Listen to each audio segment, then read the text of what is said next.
kita datang kepada Tuhan itu tidak bisa dengan tangan hampa. Artinya apa? Kita harus membawa sesuatu. Dan yang terbaik dalam hidup kita adalah hati kita. Seringkali orang datang ibadah tidak dengan hati yang menyembah kepada Tuhan. Seringkali orang datang ke hadirat Tuhan dengan hati yang istilahnya separuh-separuh. Dan itu seringkali membuat kita tidak bisa ketemu dengan Tuhan. Pada saat orang datang ke gereja, pada saat orang datang menyembah, yang ditunggu sebetulnya adalah apa? Kita ngalami dan jumpa dengan Tuhan. Setiap kali pertemuan ibadah tidak boleh hanya menjadi sebuah pertemuan yang rutinitas. Pertemuan dengan Tuhan harus menjadi tempat kita ngalami namanya transforming life. Hidup kita diubah. Kalau hanya cuma rutinitas, hanya sebuah ibadah yang rutin, tidak ada bedanya dengan social club. Berkali-kali saya kalau di mimbar di gereja saya selalu berkata begini, ini bukan panggung ya. Saya tidak pernah berkata mimbar kami ini panggung, atau tempat mimbar kami ini adalah tempat di mana orang show off, tempat orang bagaimana memuji dengan bagus, atau hanya suara bagus, keyboard bagus, atau namanya orang yang slim, atau namanya musik yang begitu profesional, sound system yang begitu mahal. Bukan begitu. Ini adalah mezbah. Apa itu mezbah? Mezbah adalah tempat di mana korban itu ditaruh. Kenapa mezbah tidak boleh apinya padam? Karena harus ada korban yang imam setiap hari taruh di atas mezbah itu. Kapan api itu padam? Saat tidak ada korban lagi yang ditaruh di atas mezbah. Kenapa api hidup kita padam? Karena sudah tidak ada korban lagi yang ditaruh di atas mezbah. Jadi hidup kita ini harus hidup yang kental sekali dengan namanya korban. Kita ini terlalu gampang untuk ketemu Tuhan. Nggak bisa. Datang gereja ya monggo, nggak datang ya terserah. Mau streaming ya sudah, nggak streaming sudah. Mau persiapan ya sudah, nggak persiapan sudah. Kalau perlu pergi ke gereja pakai celana pendek. Nggak bisa. Saudara. Dia tuh Tuhan adalah Tuhan yang butuh namanya respect dan hormat. Dalam hidup ini, belajarlah penyembahan kembali ke sikap. Kalau kita sudah datang kepada Tuhan dengan tangan hampa, saya perlu pertanyakan, saudara bawa apa? Oke, tidak selalu uang loh, saudara. Kita cuma datang membawa hati yang hancur. Karena firman berkata apa? Hati yang patah dan remuk tidak pernah kau pandang hina. Itu melebihi korban bakaran. Daud yang ucap. Setelah dia jatuh berzina dengan Batseba, dia berkata, Tuhan, kau tidak menghendaki korban sembelihan lebih daripada hati yang patah dan remuk tidak pernah kau pandang hina. Hati kita itu it's matter. Sangat berarti di depan Tuhan. Yang di hati ini akan terungkap keluar aslinya di luar. Tapi yang bersih di luar belum tentu bisa ngubah di hati. Suci hatinya, suci luarnya. Bersih luarnya, belum tentu bersih dalamnya. Maka Tuhan ngomong apa? Yang di luar ini tidak menajiskan. Dari mana yang menajiskan? Dari dalam hati. Ada hukum yang lebih tinggi. Kalau kamu berzina, secara fisik itu berzina. Tapi Tuhan Yesus ngomong lebih tinggi lagi. Barang siapa menginginkan wanita, hanya menginginkan saja, nggak perlu bertindak.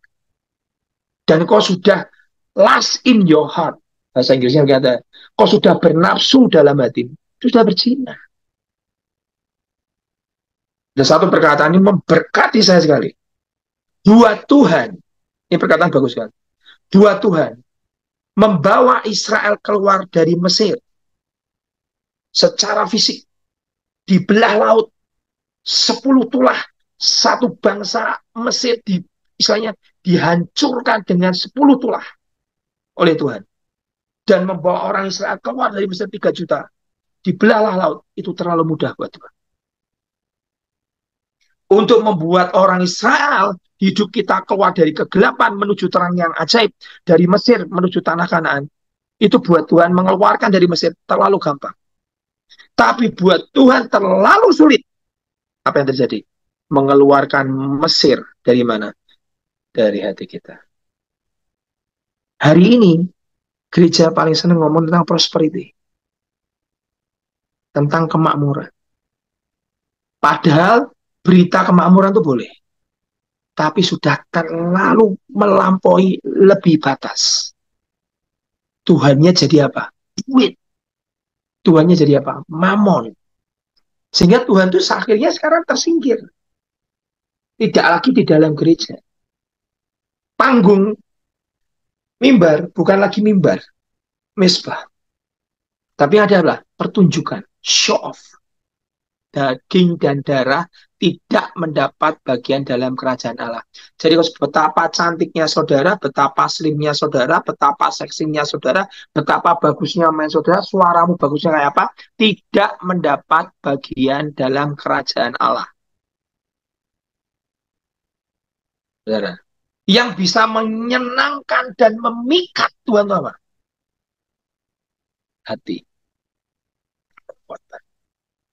Jadi orang Kristen yang tidak mau pikul salib dan sangkal diri, kok nggak layak. Kok nggak bisa ngomong sudah dibayar Yesus? Yang Tuhan Yesus bayar sudah untuk keselamatanmu. Tapi untuk menentukan engkau masuk kerajaan surga, tingkatannya berapa, engkau perlu bayar harga. Kalau engkau seorang murid, engkau sangkal diri, pikul salib. Dan ikut aku, kata Tuhan. Hari ini gereja itu sekarang berubah ke profesional. Ya kan? Makanya kalau gereja-gereja besar hari ini tuh semua para orang-orang itu kan di-hire semua. Dikontrak semua. Terutama yang mainnya bagus, suaranya bagus, apalagi kalau wajahnya menarik. Jadi sekarang gereja tuh concernnya ke sana, entertainment malahan sekarang. Loh, kalau entertainment pergi ke nightclub aja. Bagus.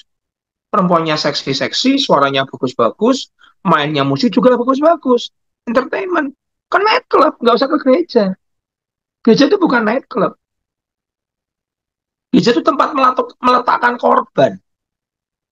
Untuk kita ini ketemu sama Tuhan. Misalnya gitu. Makanya hari ini saya sedih. Sedih apa? Gereja itu malah sekarang nyuntuh dunia. Jadi profesional. Makanya omongan Billy Graham itu betul. 90% gereja akan tetap ibadah. Walaupun Roh Kudus sudah diambil dari bumi. Jadi kalau sekarang hari ini Roh Kudus diambil ke bumi, 90% gereja masih ibadah. Tanpa Roh Kudus. Ya tadi profesional. Nanti ujung-ujungnya ya, kalau gereja yang kejar crowd, kejar persembahan, ujungnya takut ngomong pertobatan sama kekudusan. Takut jemaatnya lari. Menurut aku ngamuk terus kesel aku. Takut sama jemaat kakap-kakap yang punya duit. Hari ini maaf nih, gereja sesungguhnya banyak api asing. Karena yang dari dunia dimasukkan semua.